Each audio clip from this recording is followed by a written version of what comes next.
Welcome to Between Bells, the podcast where we dive into the ups and downs of teenage life, one topic at a time. Today, we're tackling a challenge that every student faces studying. Whether you love it, dread it, or just can't seem to figure out what works best for you, we're here to break down the most effective studying habits and explore the different methods you can use to boost your learning game. So, let's first start with the Pomodoro. Pomodoro technique. Do you want to talk about what it is? Um, Pomodoro is a technique that was introduced to me in eighth grade by my teacher, Miss Lau. And I don't remember, it was like some sort of project class. And it was basically like you do like 25 to 30 minutes of like studying, and then you take like 5 to 10 minute break, and then you study again for like 25 to 30 minutes, and you just keep going like that so that you have something to look forward to. Based on our research, we actually learned that it's actually more helpful if you take a 25-minute focused interval, like what she mentioned, and it follows by a 5-minute break. Not only that, but actually after completing four intervals, so after you do 25 minutes, 25 minutes, 25 minutes, 25 minutes, each with a 5-minute break, for the next 25 minutes, so for the fifth one, you actually take a longer break, possibly increasing it by 5 minutes. So for example, if you do for every 25 minutes you actually take a 10-minute break rather than only five.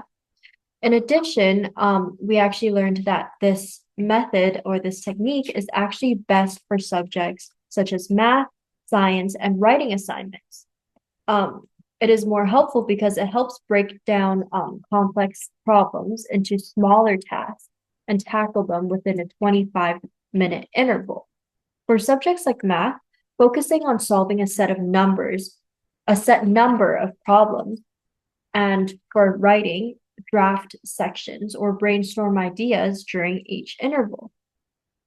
For me personally, I feel like this technique doesn't really work for me. Now it's completely okay. Like it doesn't, not all study methods work for people. For me, because I feel like I'm a very one and done type of person, like I would rather just sit through and finish it. But I feel like if you're doing something that's really repetitive, like math, like maybe you're doing like too many of the same thing, just take a break and clear your mind. And same for writing, like if you have multiple questions, you just take a break and like think about like what you actually want to say instead of rushing it. I think that's a really good um idea.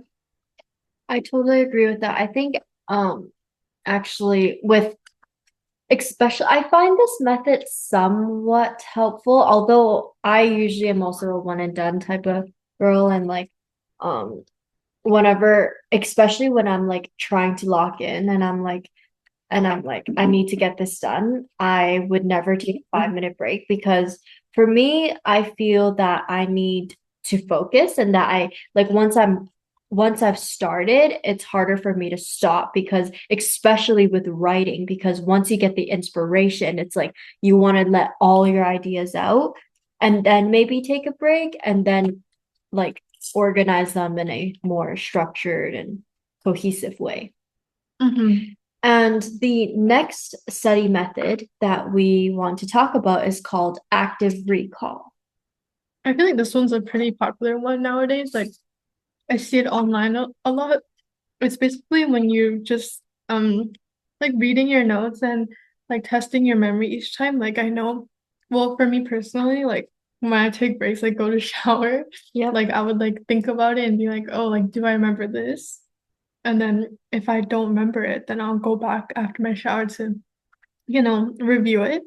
And I feel like it's a really good idea to after you study, just write everything on a piece of paper of what you know, and you compare it to your study notes and see what difference there is.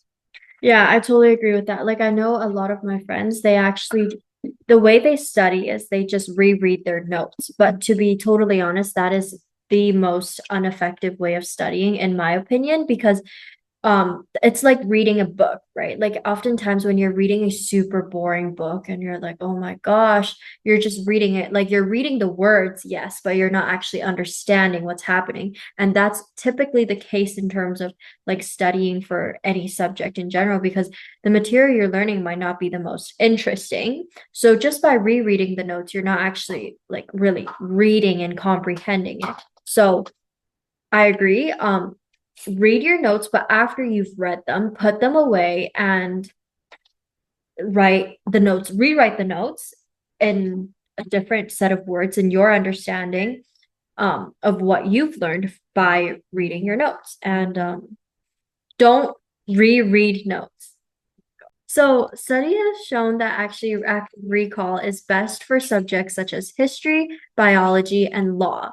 So, I've never personally taken history or law, but I've taken biology, and I totally agree with that. With biology, really the only way of studying is through active recall because biology, there's no math involved. There's not really a lot of like there is concepts that you have to memorize, but everything is based on memorization. So actually understanding the material first and then quizzing yourself on that material is the most important and effective way of studying for these subjects.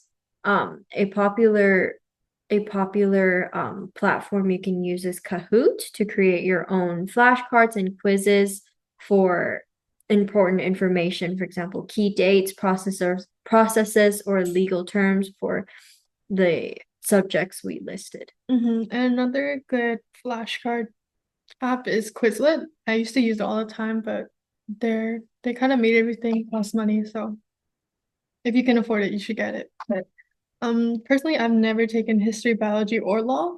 So I can't really relate with this, but I do actively try to test myself on what I know. Oh, another good thing for especially for chemistry and physics and even biology actually. You can at least BC students, you guys can actually look up practice tests from provincial like past provincial exams, and I think they are a very, very good tool to understand the basic questions and theories.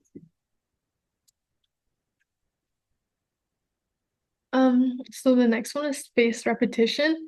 That's when, like, for example, on one day you would learn the material and then in the next day you would, revise it and like in like 2 to 3 days you revise it again just to prevent yourself from um forgetting it and usually use flashcards to like test yourself kind of.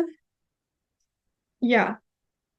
This method is actually especially good for building it into your long-term memory. So, any non-procrastinators who know their test date ahead of time, maybe like a week or 2 weeks ahead of time, it's actually a really, really good way to study. So, just start on day one, like reread your notes, rewrite your notes, re-understand your notes, and then keep coming back to it. And all of this information would actually help get into your long-term memory. So especially for those who have final exams, it is very important to use this method because if you use this method, you're more likely to retain this information for your final.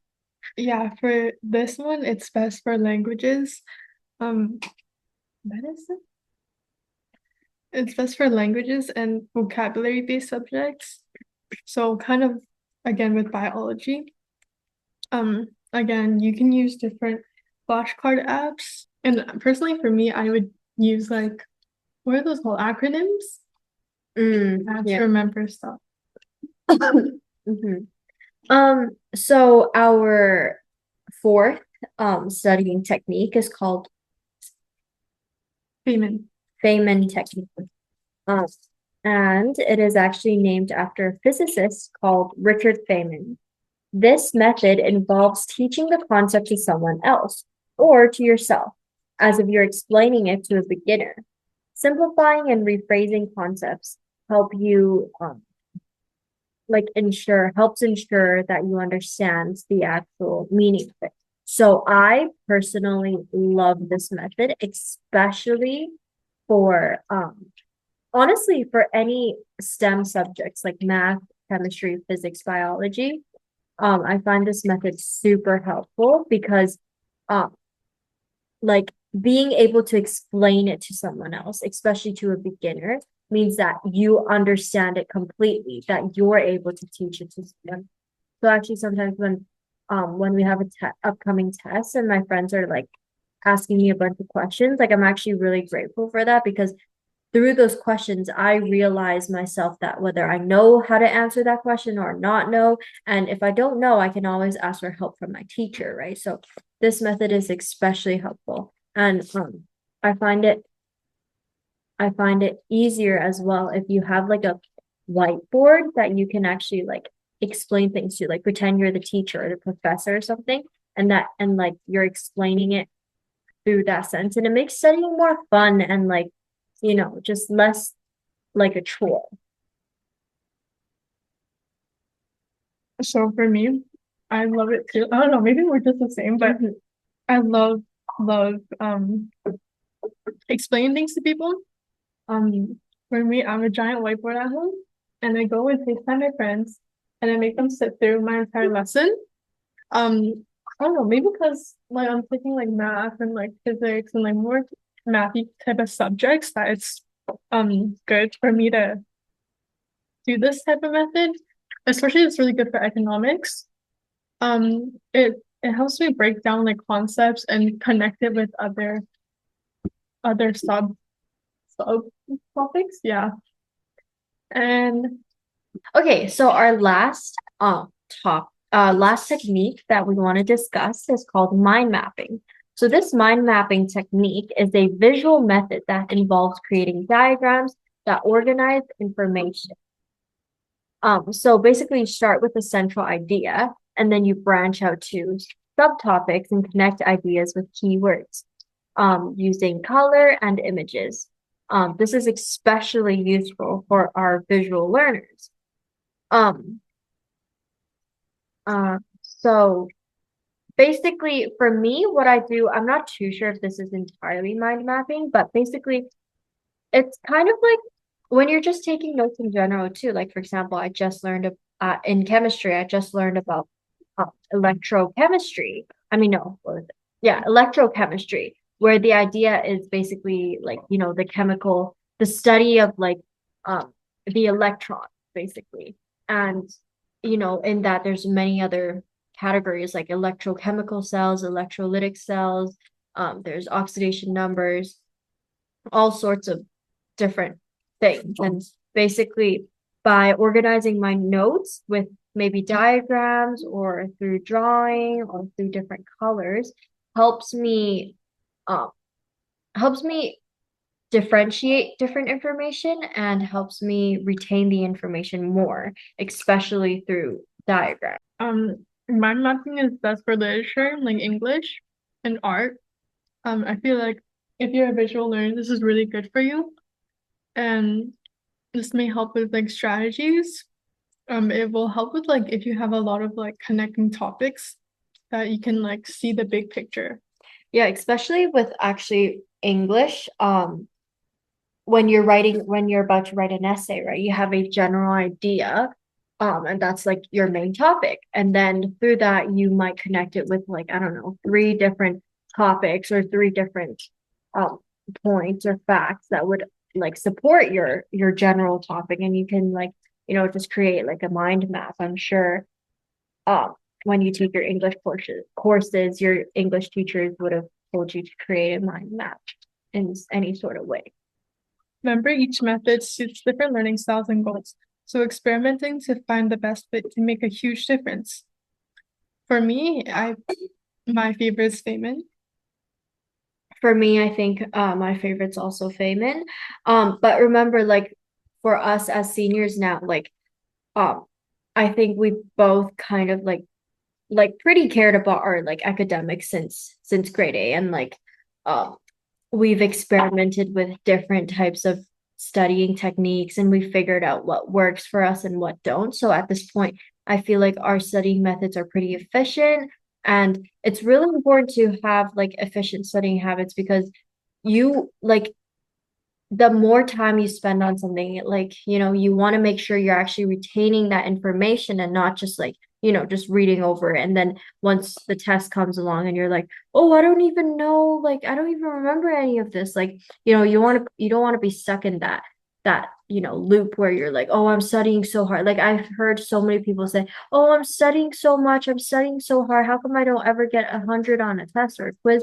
And I'm like, well, maybe you're studying it the wrong way. So that's why I think it's so important to actually start exploring your studying habits, even if you're a grade A, because um once your grade 8, your grade 12, grade 11 self would thank you for experimenting it. Like I remember back in grade 8, my way of studying was simply just rewriting notes. And I'm like, and then when the test comes, like I'm like, oh, I don't really remember this that well. But yeah, through many years of practice, trial and error, I've mastered my technique that works for me. Yeah, so this wraps up our episode of tackling um studying and how different various studying methods help with your academic journey. Thank you for listening, and we hope that you enjoyed today's episode.